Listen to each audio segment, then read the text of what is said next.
సంగారెడ్డి జిల్లా అమీన్పూర్ ఘటన రాష్ట్ర వ్యాప్తంగా సంచలనం సృష్టించింది. ముఖ్యంగా వివాహేతర సంబంధంతో సొంత బిడ్డలనే కడతీర్చినటువంటి తల్లి ఘటన ఒక్కసారిగా రాష్ట్ర వ్యాప్తంగా సంచలనం రేకెత్తిస్తుంది. ప్రజెంట్ మనం ఆ గ్రామమైనటువంటి మెదక్పల్లి గ్రామంలో ఉన్నాము. ఇది రంగారెడ్డి జిల్లా పరిధిలోకి వస్తుంది. ప్రజెంట్ మనం మెదక్పల్లి విలేజ్లో ఉన్నాము. ప్రస్తుతం ఆ విలేజ్ దగ్గర వారి కుటుంబ సభ్యులను కనుక చూస్తే పూర్తిగా విషాద ఛాయలు చోటు చేసుకున్నాయి. వారి కుటుంబం అంతా కూడా మున్నీరుగా విలపిస్తున్నటువంటి పరిస్థితిని మనం క్లియర్గా చూడవచ్చు. ఎందుకంటే బిడ్డలు తప్పు చేస్తే తల్లి క్షమించి వారిని వెనుకేసుకురావాలి. కానీ తనకు అడ్డుగా ఉన్నారు, తన వివాహేతర సంబంధానికి అడ్డుగా ఉన్నారు, వారిని అడ్డు తొలగించుకోవాలంటూ చేసినటువంటి ప్రయత్నం ముగ్గురు పిల్లల ప్రాణాలను బలి తీసుకుంది. దీంతో ఒక్కసారిగా గ్రామంలో విషాద ఛాయలు చోటు చేసుకోవడంతో పాటు వారి బంధువులు సైతం కూడా మున్నీరు అవుతున్నారు. నమ్మించి నన్ను మోసం చేసిందంటూ కూడా తన భర్త చెన్నయ్య తీవ్ర ఆవేదన వ్యక్తం చేస్తున్నటువంటి పరిస్థితి కనిపిస్తుంది. ప్రజెంట్ మన దగ్గర రజిత భర్త చెన్నయ్య ఉన్నారు. ఆయనతో మాట్లాడదాం. అన్న, అసలు ఏం జరిగిందన్న? ఆ రోజు ఏం జరిగింది? అసలు ఇంత దారుణానికి గల కారణం ఏంటి? అన్నా, నేను డైలీ పోయి పని చేసినట్టు నా బండి తీసుకొని బయటికి వెళ్ళాను. వచ్చిన తర్వాత ఆమె స్కూల్ టీచర్గా వెళ్తుందని అనుకున్నాను. నా పిల్లలను స్కూల్కు తోలిచ్చింది, వచ్చింది, మంచిగానే ఉన్నది. నేను సాయంకాలం పని ముగించుకొని ఇంటికి వచ్చే వరకు 9 అయ్యింది. 9 గంటలకు అన్నం తిన్న తర్వాత నేను చందానగర్లో టిప్ ఉందని బయలుదేరాను. ఆ బయలుదేరినప్పుడు పిల్లలను అడిగితే తిన్నారా పిల్లలు అని అంటే పెరుగన్నం వేసి తినబెట్టాను. మా అమ్మాయి కూడా నాతో, నాన్న నాకు తల తిరుగుతుంది అని అన్నది. అంటే నాన్న అప్పుడప్పుడు ఒక్కొక్కసారి అట్లనే అవుతున్నది కదా అని నేను పెరుగన్నం దాపిన. హాస్పిటల్కి వెళ్ళొద్దా, నాకు చెప్పొద్దా అని అంటే నేను పెరుగన్నం తినబెడతా, మంచిగా అవుతుందని నా భార్య నాకు నమ్మించి పిల్లలకి ఏం చేసిందో నాకు తెలియదు అన్న. నేను చూడలేదు. నేను చందనారు వెళ్ళి వచ్చిన తర్వాత నా భార్య నేను డోరు కొట్టంగానే తీస్తే అందులో నుంచి వచ్చిన తర్వాత ఇద్దరం పండుకున్న తర్వాత నా భార్య సాగుబతులు ఉన్నారని అంటే తీసుకొని హాస్పిటల్కి వెళ్ళాను. నా పెద్ద అబ్బాయిని పోయి లేపితే నా పెద్ద అబ్బాయి అంతలో చనిపోయి ఉన్నాడు. ఆ పక్కనే ఉన్న చిన్న అబ్బాయిని చూశాను. ఆ చిన్న అబ్బాయి కూడా అంతలోనే చనిపోయి ఉన్నాడు, బిగ్గరైపోయినారు. ఆ పక్కన చుట్టుపక్కల వాళ్ళను గేట్లు కొట్టి వాళ్ళని లేపితే వాళ్ళు వచ్చారు. వాళ్ళు వచ్చిన తర్వాత హాస్పిటల్కి తీసుకెళ్ళాను. హాస్పిటల్ తీసుకుపోతే అక్కడికి పోయినాక ఒక 10-15 నిమిషాలు స్లోలోకి వచ్చినట్టు నటించి నాకు చాలా ఇబ్బంది పెట్టారు. అంటే అన్న, వాస్తవంగా ఆ పెరుగులో అన్నం కలిపి చంపిందని కొందరు అంటున్నారు. టవల్తో మెడను పిసికి చంపింది, రాడకుండా చేసిందని కొంతమంది అంటున్నారు. ఆ రోజు వాస్తవంగా ఆ పెరుగన్నం మీరు కూడా తినాల్సింది, మీరు మిస్ అయ్యారంటూ కూడా వార్తలు వస్తున్నాయి. దాంట్లో నిజమెంత? నేను తినటోనే కానీ నేను హైదరాబాద్ ట్యాంకర్ ఆర్డర్ ఉండడం వల్ల చందానగర్ పోతే రోడ్డు మీద ట్రాఫిక్ ఉండడం వల్ల నేను తినలేకపోయినాను. నేను తింటే నేను కూడా చనిపోయేదే ఉండేది. నా ప్రేమికుడు ఉంటే ప్రేమ కోసం అంటే ప్రేమికుడిని తీసుకొని పోతే నా పిల్లలు నాకు ఇచ్చేసేది ఉండే. నా పిల్లలు నాకు ఆస్తి కోసం నా పిల్లలను అడ్డుపెట్టుకొని ఆ ప్రేమికుడు ఇది గేమ్ ఆడి నన్ను ఈ పరిస్థితికి తీసుకొచ్చారు. ఈ పరిస్థితి తీసుకొచ్చినందువలన వీళ్ళను మొత్తము కఠినంగా శిక్షించాలి. నా ముందు నాకు కఠినంగా శిక్షించకపోతే నా పిల్లలకు నా ఆత్మకు శాంతి లేకుంటుంది. నా పిల్లల ఆత్మకు శాంతి లేకుంటుంది. అన్న, ఇంకోటి అంటే పిల్లలు మొత్తం ఎంతమంది పిల్లలు, ఎంతెంత చదువు చదువుతున్నాయి, ఒకరొకరికి వాళ్ళ పేర్లు ఏంటి, ఎన్ని సంవత్సరాలు ఉన్నారు వాళ్ళు? సాయికృష్ణ 12 సంవత్సరాలు, మొన్న 25కు 12వ సంవత్సరం అయింది. మధుప్రియకు 10 సంవత్సరాలు, గౌతమ్కు 8 సంవత్సరాల పిల్లలు. 4th class 3rd class Gautam, 4th class Madhupriya, 5th class Saikrishna. అంటే అన్న, మొత్తంగా అంటే గతంలో ఎప్పుడైనా మీ మధ్యలో గొడవలు అట్లాంటివి వచ్చినాయా? ఒకసారి డౌట్ వచ్చింది. డౌట్ వస్తే ఎవడు అని అంటే మా ఫ్రెండ్స్, మా స్కూల్ టీచర్ అని నన్ను నమ్మించింది. మా స్కూల్లో టీచరు మాట్లాడుతుంది అని చెప్పి నమ్మించింది. ఏ స్కూల్ టీచర్ రా, ఎవర్రా అని అంటే మా నజ్జ మేడము, మా పక్కన ఎండి మేడము, ఆ మేడం అని నాకు చెప్పేది. నేను నమ్మాను. అంటే గెట్ టుగెదర్ పార్టీ తర్వాతనే ఇదంతా జరిగిందంటూ కూడా వస్తున్నాయి. వాస్తవంగా ఏం జరిగింది? అది గెట్ టుగెదర్ పార్టీకి పోవద్దని నేను అనున్నాను. నేను స్కూల్కి వెళ్తున్నానని నాకు చెప్పింది. ఆ పార్టీకి కూడా పోయింది నాకు తెలియదు. నాకు చెప్పలేదు, నాకు తెలియదు. నేను వద్దన్నా గెట్ పార్టీ లేదు, ఏ పార్టీ లేదు, ఇంటికాడ ఉండు, లేదంటే స్కూల్కి వెళ్ళేసే అని చెప్పిన. స్కూల్కి వెళ్తున్నా అని చెప్పింది, అది గెట్ పార్టీకి పోయింది. నా ఆస్తు పేపర్లు, నా డబ్బులు అన్నీ ఎత్తుకొని వెళ్ళింది. అంటే ఏంటి మీ ఆస్తి పేపర్లు ఏంటి? మీరు పెళ్లి చేసుకున్నప్పుడు మీకు సంబంధించిన ఆస్తులా లేకుంటే వారికి సంబంధించిన ఆస్తులా? ఎటువంటి ఆస్తులు? నేను పెళ్ళి నాకు రెండో సంబంధమే. ఫస్ట్ సంబంధం భార్య డెలివరీ కాక చనిపోయింది, ఫస్ట్ సంబంధం. సెకండ్ సంబంధం అని నాకు వాళ్ళు ఆ అమ్మాయిని ఇవ్వాలంటే నాకు ఆస్తి పెట్టాలన్నారు. ఆస్తి పెట్టాలంటే నేను భూమి చేశాను, నా సొంత భూమి చేశాను. 2 ఎకరాలు చేశాను. 2 ఎకరాలు చేసిన తర్వాత అక్కడ ఆమన్గల్లో ఒక ప్లాట్ కొన్నాను. ఆ ప్లాట్ కూడా అమ్మాయి పేరు మీదే చేశాను.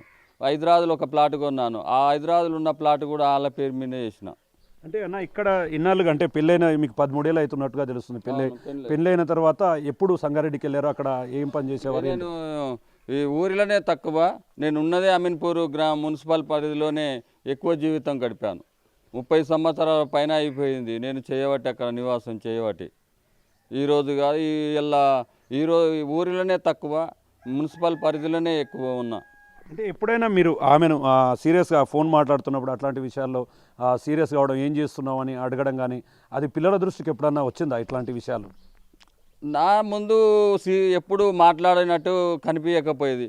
ఏమన్నంటే పేరెంట్స్ మాట్లాడుతారు, ఏమన్నంటే మా స్కూల్ వాళ్ళు మాట్లాడుతారు, మా ఎండి మాట్లాడుతుంది, వాళ్ళు మాట్లాడుతుంది అని చెప్పేది. అన్న ఇంకో విషయం అంటే మీరు అక్కడ పెరుగన్నం తినకుండా వెళ్ళిపోయిన తర్వాత అంటే కొంత మీ వెంబడించారు, మీ వెంటనే వచ్చారు, మీరు మిస్ అయ్యారని మీ వెంటనే వచ్చి మిమ్మల్ని కూడా ఇబ్బందులు పెట్టాలని చూశారని మీ భార్య వీళ్ళంతా చెప్తున్నారు. మీ భార్య చేసినట్టుగా కొంత వార్తలు వస్తుంది. నిజమేనా? మిమ్మల్ని ఫాలో అయ్యారా? నిజంగా ఏం జరిగింది? నా వెనుక వచ్చింది, నేను ఎప్పుడు అబ్జర్వేషన్ చేయలేదు. ప్రతి బండి రోడ్డు మీద వస్తుంది కదా, ఏ బండి అని నేను అబ్జర్వేషన్ చేయలేదు.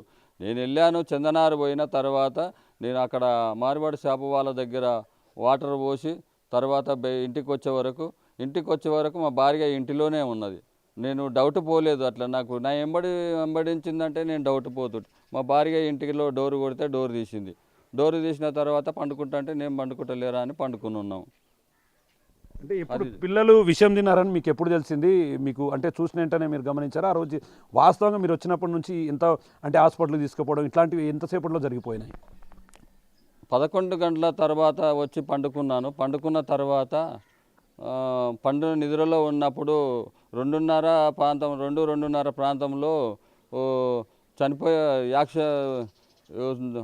మత్తులు ఎక్కన అవుతుంది అని గొంతు ఎక్కన పోతుందని చెప్పడం వల్ల నేను పోయి దగ్గరికి పోయి ఏమైంది అని లేపిన తర్వాత మా పెద్ద అబ్బాయి, నేను ఏడ్చాను, ఏమైంది రజిత, ఏమైందని పట్టుకుంటే నాకు గొంతు పోతుంది అని అంటుంది.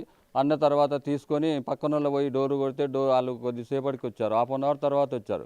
నా పెద్ద అబ్బాయి దగ్గరికి పోయే వరకు సాయి జర పోయి వాళ్ళని పక్కన వాళ్ళని ఎవరైనా లేపు అని అంటే నా పెద్ద అబ్బాయి అంతలో చనిపోయి ఉన్నాడు. మా చిన్న అబ్బాయి నన్ను లేపితే మా చిన్న అబ్బాయి కూడా గట్టిగా అయిపోయిండు. అమ్మాయి దగ్గరికి వెళ్ళాను, నా పక్కలో వండుకున్న అమ్మాయి దగ్గరికి వెళ్తే ఆ అమ్మాయి కూడా చనిపోయింది. నా పిల్లలతో వాస్తవంగా మీరు చెప్తుంటే మాకే బాధ అనిపిస్తుంది. పిల్లలతో మీ జీవితం ఎట్లుండేది? పిల్లలు మీతో ఎట్లుండేవారు? ఆమెతో ఎట్లుండేవారు? ఒకసారి అంటే గతంలో ఆ పిల్లలతో మీకు ఉన్నటువంటి ఎఫెక్షన్ ఏ విధంగా ఉండేది? పిల్లలు నేను ఇంటికి వచ్చేవరకే సాయన్న ఇట్లా అన్నాడు డాడీ అని చిన్నబ్బాయి వచ్చి చెప్పడం, చిన్నబ్బాయి ఇట్లా అన్నాడు అని మా మధు చెప్పడం, మా మధు ఇట్లా అన్నదా డాడీ అని మా పెద్ద అబ్బాయి చెప్పడం. నాకు మీరు కొట్లాడకుర్రు బిడ్డ, మీరు మంచిగా ఉండాలని, ఏది కావాలో చెప్పండి అని నేను చెప్పి తీసుకొచ్చేవాడిని. అన్న ఇప్పుడు మీరు ఏం కావాలనుకుంటున్నారు? మరి ఇంత జరిగింది, మీ పిల్లలు 3 చనిపోయారు, 3ని కూడా ఒకే చోట పూడ్చిపెట్టినటువంటి ఘటన, ఒకే చోట పూడ్చిపెట్టాను. నాకు జరిగిన నష్టాన్ని నేను చాలా బాధపడుతున్నా. నేను వాళ్ళకు కూడా కఠినంగా శిక్ష పడాలి, వాళ్ళని నా ముందు చంపితే నాకు న్యాయం జరిగినట్టు అనిపిస్తుంది. అంటే పోలీసులు ఏమంటారు? ఇప్పటికే విచారణ చేశారు, 2ని కూడా అరెస్ట్ చేశారు, రిమాండ్ కూడా పంపించారు. పోలీసులు మీతో ఏం చెప్తున్నారన్న? నాకు పోలీసులతో నేను మాట్లాడలేదన్న, నేను ఏం చెప్పలేదు. నేను వెళ్ళలే, ఒకసారి వచ్చాను, ఫోన్ ఇచ్చారు, వెళ్ళొచ్చాను సార్.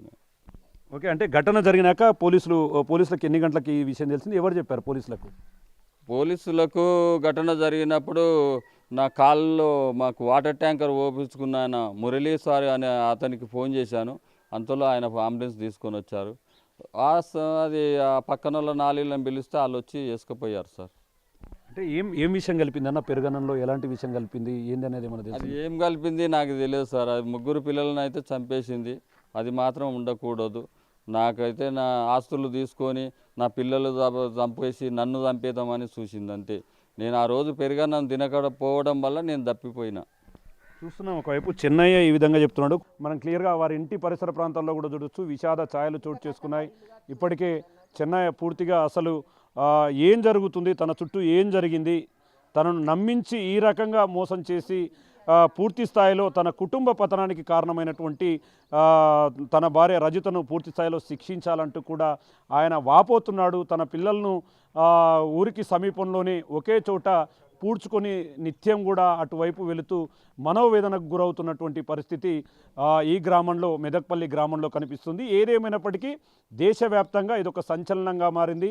సొంత బిడ్డలను, తను కాపాడాల్సినటువంటి పిల్లలను వివాహేతర సంబంధంతో మొత్తంగా వారు అడ్డు వస్తున్నారు, వారు అడ్డు తొలగించుకుంటేనే తనకు రూట్ క్లియర్ అవుతుందని చెప్పి కూడా అన్నంలో విషం పెట్టి చంపిందంటూ, గొంతు నిలిపి ఊపిరాడకుండా చేసి చంపిందంటూ కూడా పూర్తి స్థాయిలో తెలుస్తున్న నేపథ్యంలో మరోవైపు 10th క్లాస్కు సంబంధించినటువంటి గెట్ టుగెదర్ పార్టీ నుంచే ఈ వ్యవహారం అంతా కూడా బయటికి రావడం, శివతో ఏర్పడినటువంటి సంబంధాలతో వీరి కుటుంబాన్ని మట్టుపెట్టి తనతో కలిసి జీవనం సాగించేందుకైతే అడ్డున్న వారిని తొలగించేందుకు ఈ రకంగా తన భార్య చేయడంతో పూర్తిగా చెన్నయ్య పూర్తిగా మనోవేదన గురవుతున్నాడు. ఆ కుటుంబ సభ్యులంతా కూడా ఆమె రజితను, అదేవిధంగా ఎవరైతే ఈ ఘాతుకానికి పాల్పడిన శివను కూడా ఉరితీయాలంటూ కూడా పూర్తి స్థాయిలో చెబుతున్నటువంటి పరిస్థితి. మరోవైపు గ్రామంలో కూడా పూర్తిగా ఈ ఘటన చాలా దురదృష్టకరం, మా గ్రామంలో ఇలాంటి ఘటన జరగడం మాకెంతో అవమానకరం, అట్లాంటి వ్యక్తులను కఠినమైనటువంటి శిక్షలు వేసి పూర్తి స్థాయిలో శిక్షించాలని చెప్పి కూడా